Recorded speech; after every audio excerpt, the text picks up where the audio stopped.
Okay, let us start our press conference. 20 minutes ago, there was the meeting of the Interdepartmental Commission that was reviewing the composition of the prime and the backup crew of increment 4041. And preliminarily, the composition of these crews was approved.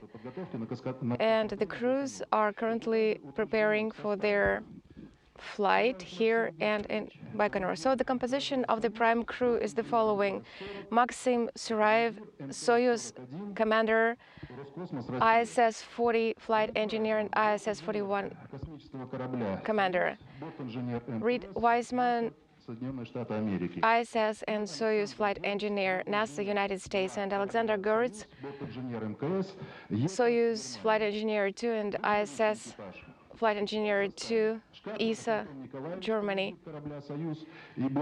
Backup crew, Anton Shkaplerov, Soyuz Commander and ISS flight engineer, Samantha, Cristoforetti, ISS and Soyuz flight engineer, and Virts, flight engineer 2 of the Soyuz vehicle and of the ISS.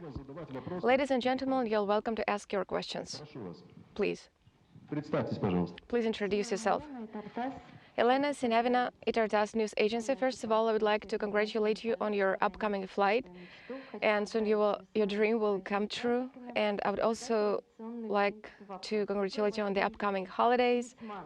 And I have a traditional question for you. What kind of mascot are you going to have?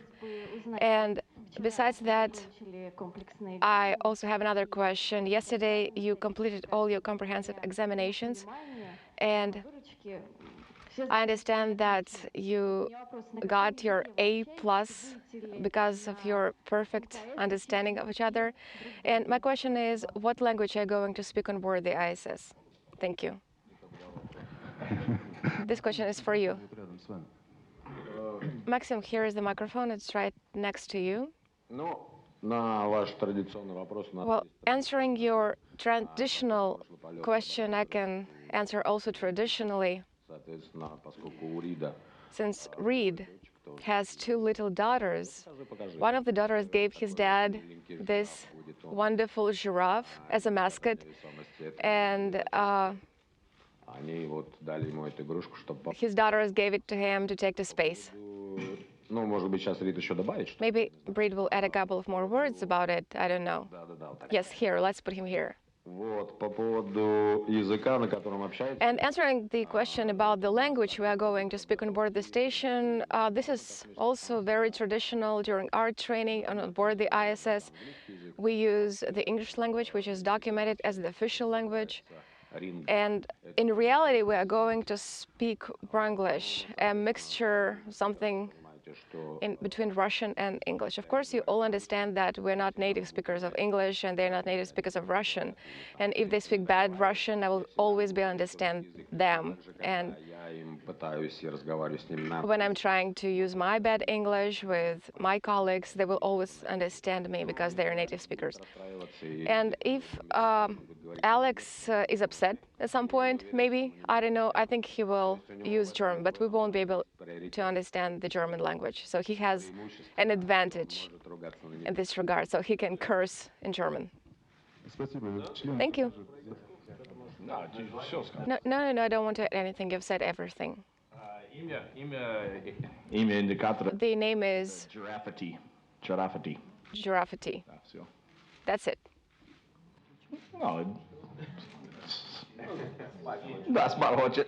It wants to sleep. Yes, it's sleeping. Okay, let's move on. Next question. Ekaterina Beloglaza, Russian Cosmos magazine. I have a question for Maxim as the commander. Could you please tell us more about the scientific program and the EVA program and plans? So I think that you have 2 EVAs scheduled. So who is going to be there, and what are the tasks of the EVA? First, I want to say that we have 3 EVAs scheduled on the Russian segment.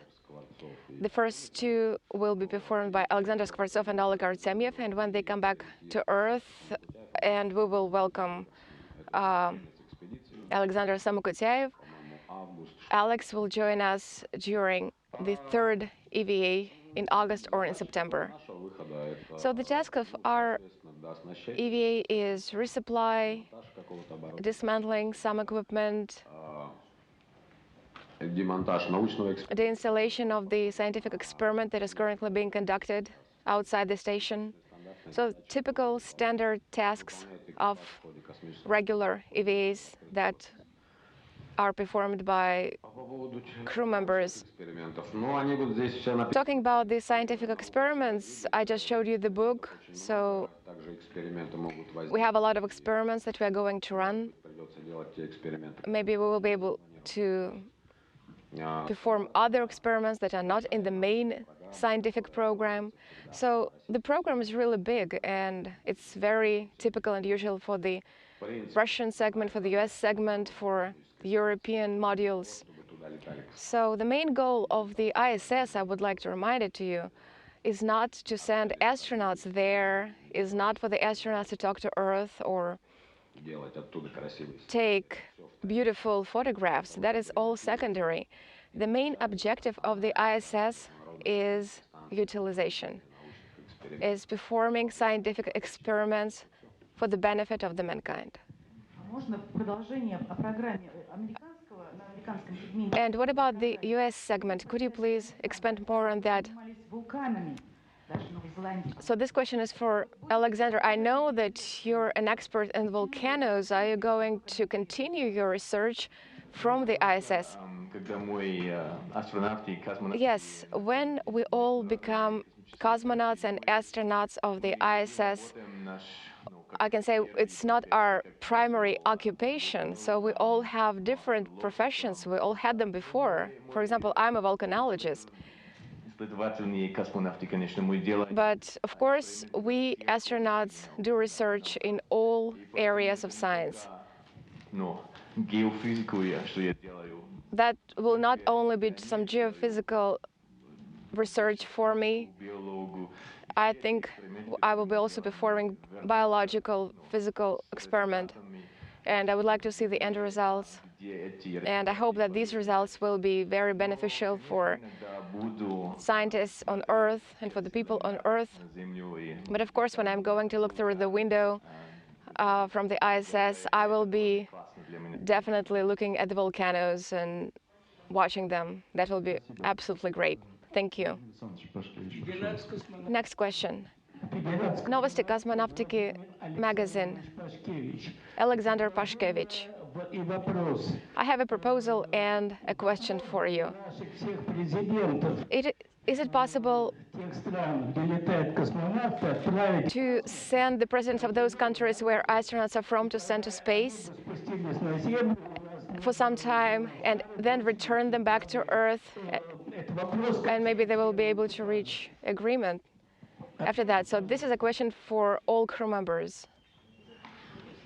I think Anton Shkaplerov will be able to answer this question. Yes, thank you. That is a great question. Thank you for this question. And we all know about the current political situation in the world. But you're absolutely right. The idea is great to gather all the presidents together in one place, send them to the ISS, not only because of the difficulties that they will have to face during the space flight, but first of all, to see the wonderful Earth that we have. But we would also be able to remind them we can reach an agreement and we should be proud of what we have in the world. Thank you. I would like to hear the US astronauts answering that question. No, I think that Anton answered everything perfectly. Thank you. Okay, next question. Good morning, Jules Gwensaya from the European Space Agency. Congratulations to both crews. I have two questions to Alexander in English. And the first one is, how do you feel now, actually, that the proper training is over and it's going to launch? And the second one is, what was the biggest challenge for you personally in yesterday's simulation? Thank you, Mr. Gronsier. I think it's easy to describe how I feel if you just look at how we came here, like what it well meant for us to train that long. I mean, 4.5 years ago, I was selected into the core of the European astronaut team of ESA, and that's when I basically started training. So for 4.5 years, basically every day there was something new that I ever learned. It's something new that I tried to get into my brain. I was assigned 2.5 years together with Reid and Max, and we trained since then as a team, as a crew, over here in Houston, in Canada, in Japan, and I mean, we traveled a lot, and every day we learned something new. So yesterday was the last day of my training. Yesterday was the finish line of 4.5 years of training. So. A lot of training. but no exams anymore. So yeah, I think it's just one word that describes it. It's fantastic.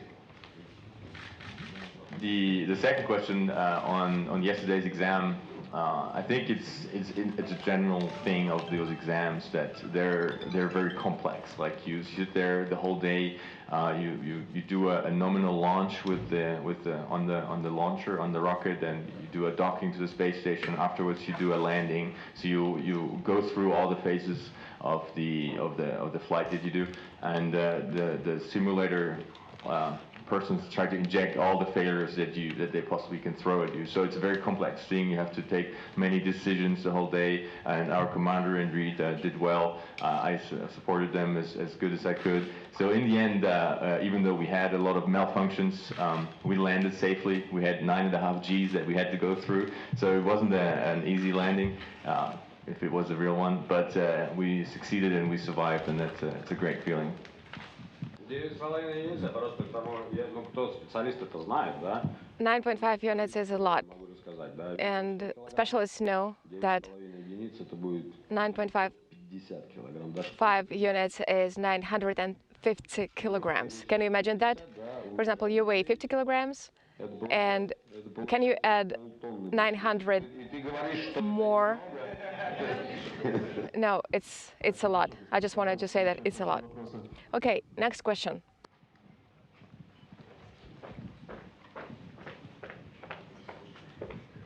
For NASA TV, for Reid Wiseman, what are you looking forward to the most on your 6-month stay aboard the space station?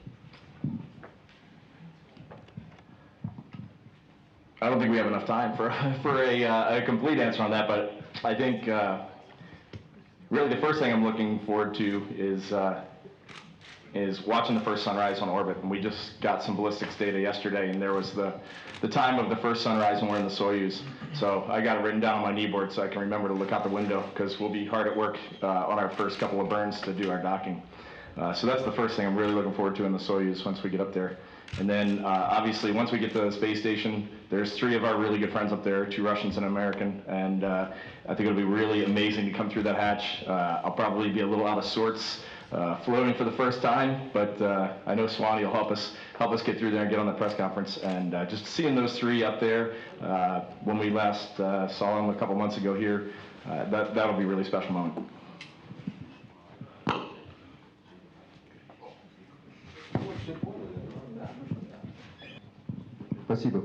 Thank you. Next question. RTT channel. Actually, I have questions for all of you guys. How do you combine your private life and your job as astronauts? I think it's pretty difficult. And how your wives or your girlfriend cope with it? You begin. So to me, in principle, when you train that much and that hard for a mission, in the end, actually, there's no difference anymore between private life and work life. I think that's one of the biggest challenges to get apart after the mission again, because I mean, we trained together, we grew friends. I mean, we spent like days in the forest at -20°C without a tent, without a sleeping bag. We had to survive, and that, I mean, you grow together as a crew to be friends, and so in the end, yeah, it's the same. Private life and work life is in a way the same. By private life, I mean like your relationship with your partner or wife. Well, I'm in the lucky situation that my partner, she was able to follow me to different training locations a lot. So I saw her actually quite a bit, and that made the things very easy for me. So that is something that made my life much easier. But I think I'll let these guys talk about it. Just real quick, of course it's difficult. We spend 2.5 years training together, and in that 2.5 years I've been away from my family for nearly 1 year of it. And but it's not all at one time. It's a month in Russia, and then a week or two in Germany or Japan, and then back to the U.S. to see my family. But it's hard on me, and it's hard on them. I have 2 little kids, and every time I come home, you have to kind of reintegrate yourself into the family. So from that perspective, I'm missing out on these 2 great little people, and they're growing up, and I miss part of that. But at the same time, I try to let them see what I'm doing and bring them into the mission a little bit, and they enjoy that. So once they kind of understand what I'm doing, then they actually really enjoy it, and it's kind of been a fun adventure for them. They've gotten to see some parts of the world that they otherwise wouldn't have, and they're coming here tomorrow, so I'm very excited to see them. What was your daughter's reaction when they found out that you're going to space? They thought that I would leave. They thought I would leave tomorrow, and this was 2.5 years ago. So the full comprehension is not quite there. But now my older one is 8.5, and she understands. She's really excited about it. Thank you. Next. First of all, I would like to. Yeah, here it is. Yes, go ahead. I use every minute to spend it with my family. If I have spare time, I definitely spend it with my family. We travel a lot. We go to different countries on business trips and training. And while you're away from your family, you really start appreciating what you have at home. You start appreciating your families. And of course, I try to be with them every spare minute I have. But of course, I cannot do it all the time because my job sends me somewhere far away. But in general, I have my second family here. Look at them. Look at these guys on the right and on the left. And for the next 6 months, I'm going to be with my friends, with my second family on board the ISS. So I can say we're all one big family, because the tasks that we're going to perform and the objectives that we're going to achieve are very hard, and you really have to feel that you have someone you can rely on when you're performing these tasks and objectives. And you have to feel that these people are with you. These people will be with me 24 hours a day. So I absolutely trust them and rely on them. So this is how it is. Thank you. Ekaterina, next question. I found out that Anton got his PhD degree, and I want to ask you, how did you manage to do that while you have such a tight schedule as an astronaut, cosmonaut?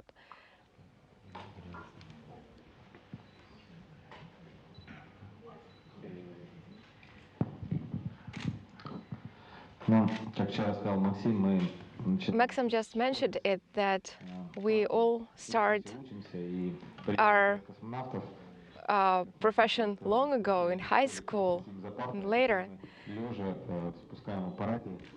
And we're studying all the time. We're studying during our training sessions. We're studying in the vehicle. We're studying on board the ISS. We're studying ODFs. So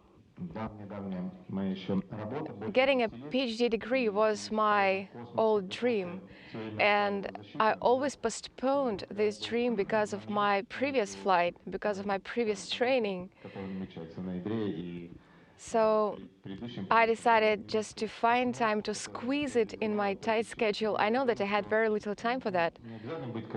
It's not necessary to be a cosmonaut to study, to learn something new every day.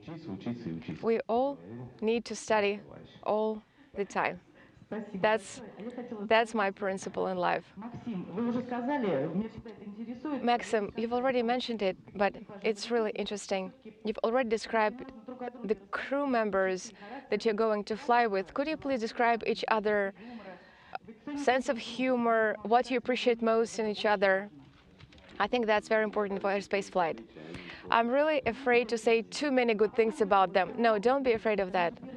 Because they're flying for the first time. Maybe there are some things that they need to know, some words of encouragement that you need to say before they fly to encourage them. Okay, so this is, I'm not lying, I'm not flattering, but I want to say that I'm very lucky with the crew members I'm going to fly to the station. They are very good professionals, they're very good people. They're very responsible, and they study a lot, they know a lot. They have very good life experience. They're not very old, but believe me, in their 30s, they know so much that it's really impressive. Reid is a military pilot, a Navy pilot, and that's very impressive. I know how difficult his job is, because I'm a pilot myself, and I was participating in different military actions, and I absolutely respect his job. And our training has shown, and our common trips have shown that he has all the necessary qualities that you need to have in space. I can say the same about Alex. He's a great guy. He is a scientist. And he was always there working on the simulator. I can trust them to perform some complicated tasks. Even tasks when you need to make a quick decision, and I'm absolutely sure that I can rely on them, and they're very responsible. I'm proud of my crew, and let's knock on wood.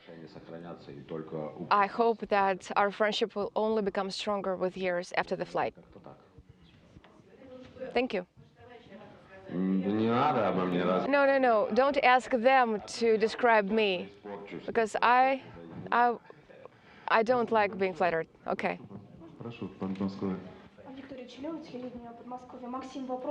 Moscow Region Television. Maxim, I have a question for you. May 24th is your birthday. How are you going to celebrate your birthday? Will your family be there with you? Well, of course, I will spend my birthday at the Baikonur Cosmodrome before our flight. No, my family will not be there on the 24th. They will be there on the 25th or 26th. Of course, there will be a lot of people around me with whom I will be able to celebrate my birthday, the people I know, the people I like, my friends. So it will be like an extended family celebration. So I'll do it at the Baikonur, like I said, because we will launch in 4 days after my birthday. So yes, I think we will raise a glass of champagne or something. Yeah.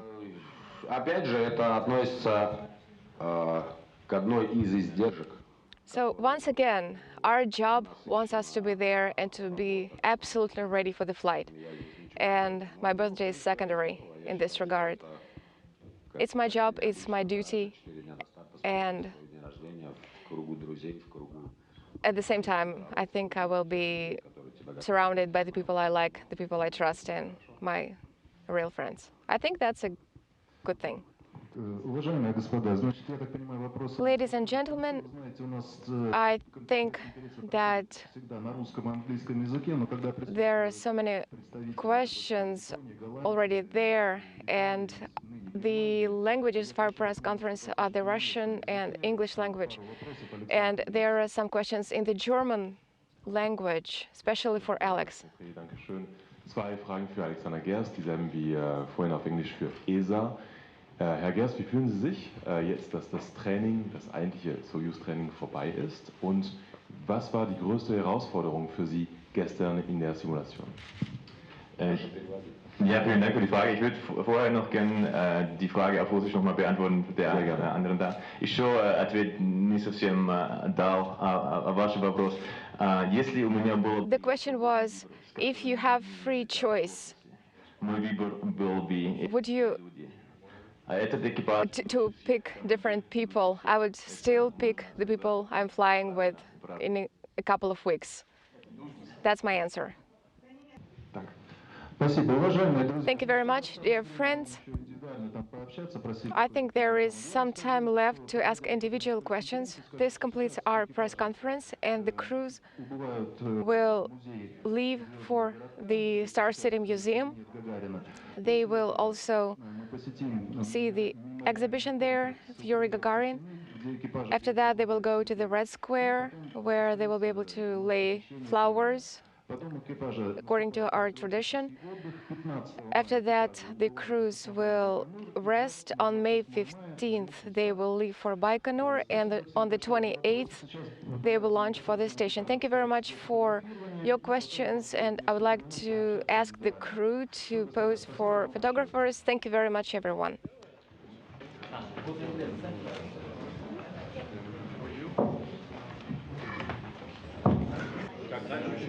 Like this? Yes. Do you see the sign? Yeah.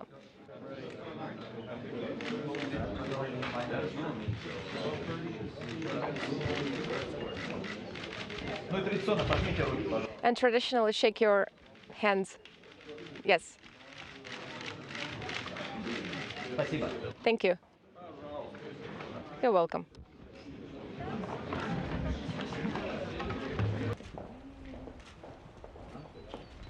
Дата, это 20 июля, будет ровно 45 лет, как первый землянин вступил на поверхность Луны. Ими были Нил Армстронг и Базз Олдрин. Да что писать? Привет. Жизнь хорошо.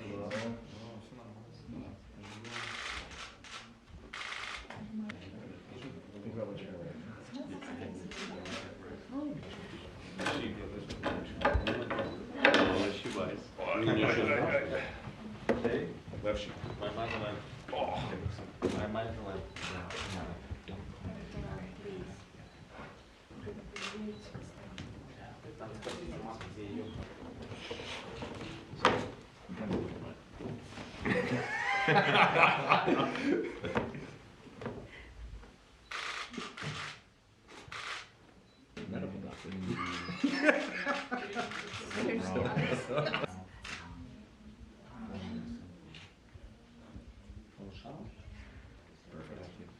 Прекрасно.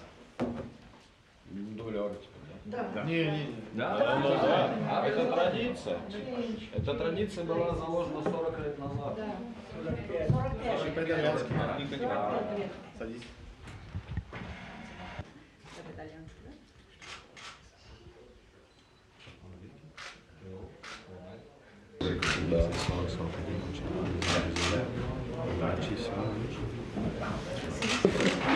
Back in the good old days. Чуть-чуть в полоборота. Молодой человек. Вы в кадре. Плечо. Back in the 60s, I think we were a lot smaller.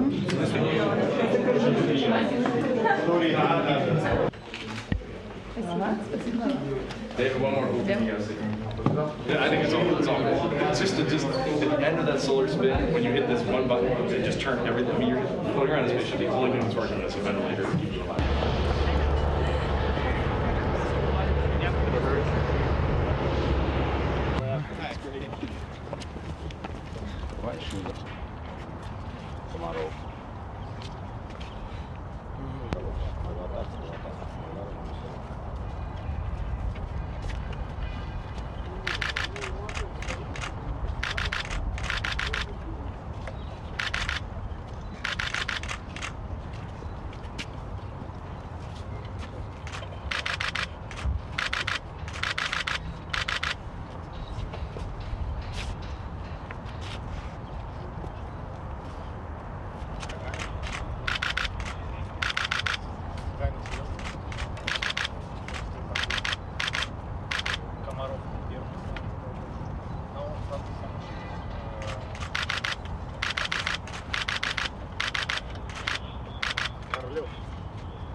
Я бы, если бы не космонавт, я бы все время что-то надо было выбирать. Picture day.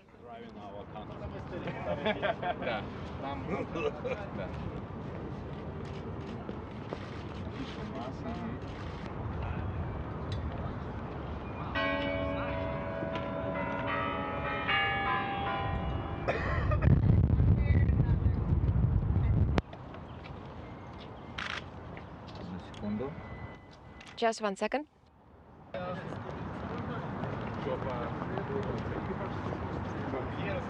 Normally when they blow that whistle, it's because I've done something.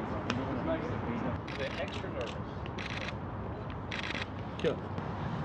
Reid Wiseman, NASA astronaut, here at Red Square in the Kremlin, preparing for your launch in just a few weeks from now. Talk about your experience here today and how you're feeling here on this historic occasion just a few weeks before your flight. Sure. Well, it is a historic day here because tomorrow is a huge holiday in Russia. It's Dien Pobedi, the Victory Day from World War II. So it's just very surreal to be here. Everything's closed off except for our little group, so we kind of have the whole place to ourselves, and it just gives you a little time to reflect and think how amazing it is to be here, to stand in Red Square in Russia right now, preparing for launch. It's just, it's almost calming and relaxing. It's just kind of nice, actually. How do you think you're going to be spending your next final week here in Russia before you head down to Baikonur? Oh, that's a great question. Tomorrow my family gets here, and we have got 1 week together just to relax, be together as a family for the last time before our launch, and so for me, it's just going to be family time, 100%. How can your fans follow you on Twitter or Instagram and other kinds of social media? Well, follow me on Twitter. That's the best place, at AstroReid, and we'll be doing daily updates. Good.